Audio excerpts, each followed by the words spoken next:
So, anybody else feeling like me in that first slide? Yup. Didn't think we'd be back in this kitchen again, guys, doing this stuff. But here we are. It's lockdown 3, and it certainly doesn't get any easier, does it? Looking around at my friends and family and the community I live in, the community I work in, I'm sensing that Dunkirk spirit we had first time round is withering on the vine. And I get it. They do say the darkest days or the darkest hours come before dawn.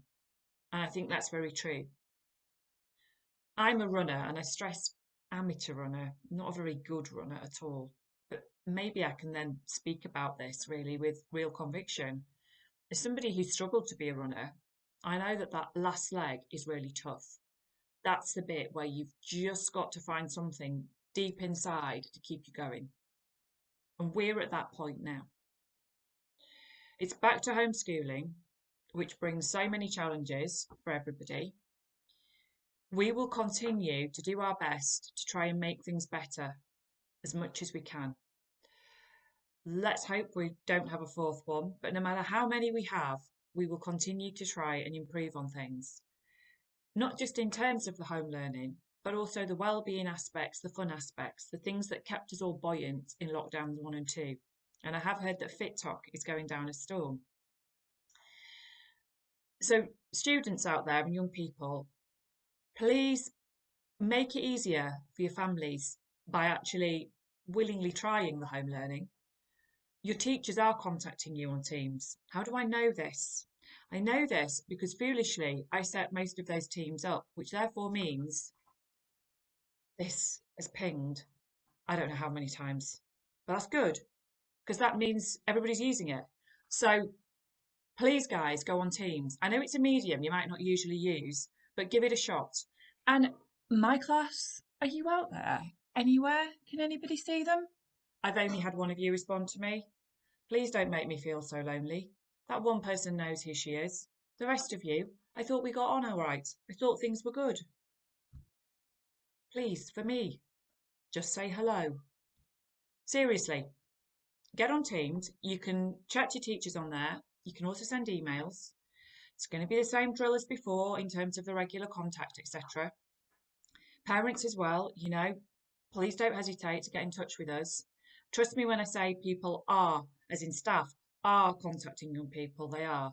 It might be that we've got technological difficulties at our end or your end, but we'll sort it for you. We really want to get to the end of this together.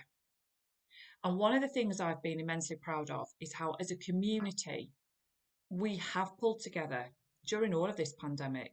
I'd venture as far as to say I think this community has probably been the best, the brightest, the most positive in the nation. In fact, the world. Let's go big. It's been great. It really has been great. The support we've received from you, and I hope you felt most of the time the support you've received from us has been good as well. That's certainly been what we've tried to do, and this time round's no different.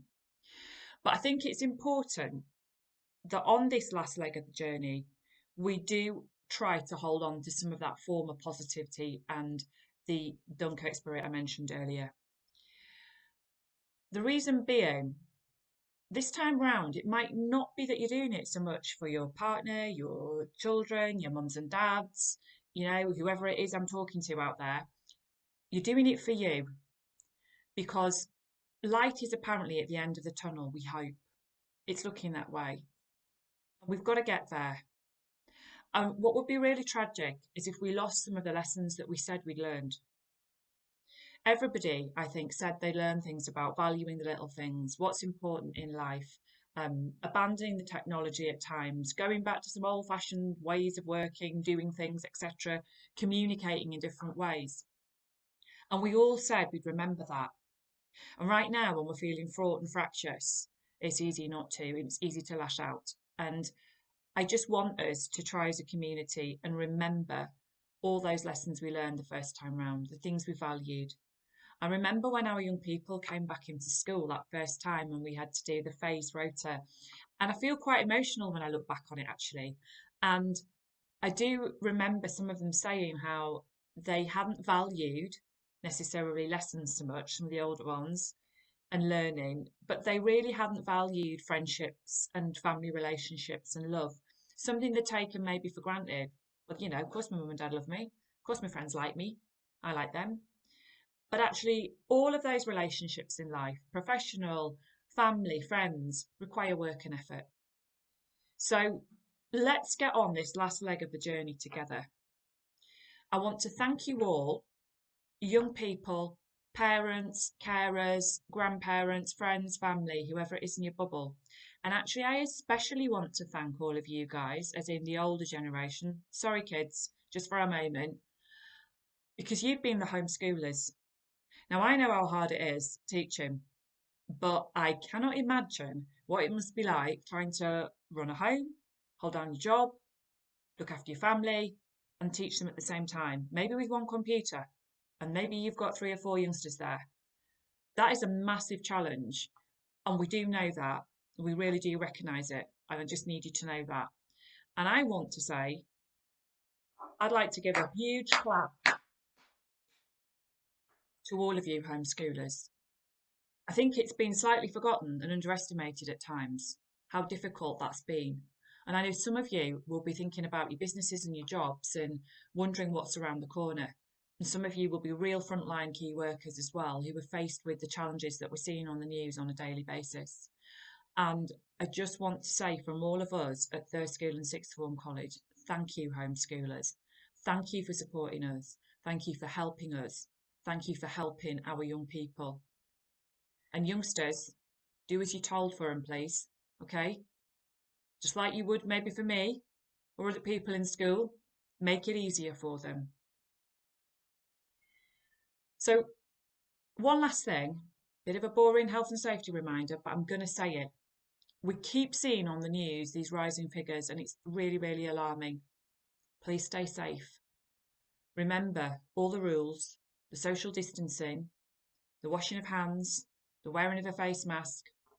Please, please, please, as a community, for this last leg of the journey, stay safe. So I'm going to leave you with 2 things. One is a bit of advice from good old Winnie the Pooh, because I always listen to him.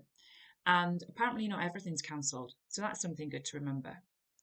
And then the other is a book that a friend of mine bought for me during one of the first 2 lockdowns called Rain Before Rainbows.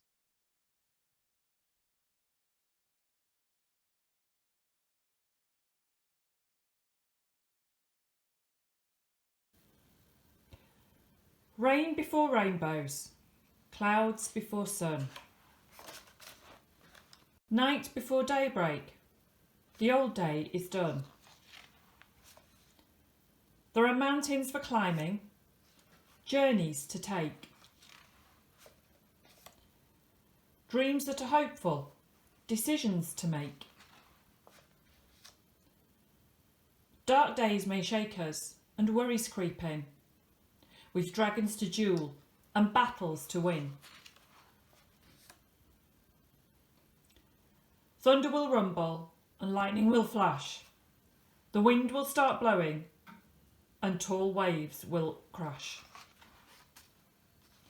But there are footsteps to follow and words that are wise, a map that will guide us when troubles arise.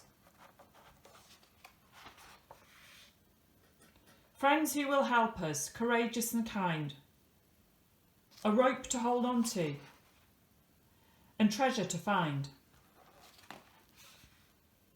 Sowing and planting, roots before shoot, stem before flower, leaf before fruit. Rain before rainbows, clouds before sun, night before daybreak, a new day's begun. A day full of promise, a day full of light. The morning is breaking, and the morning is bright.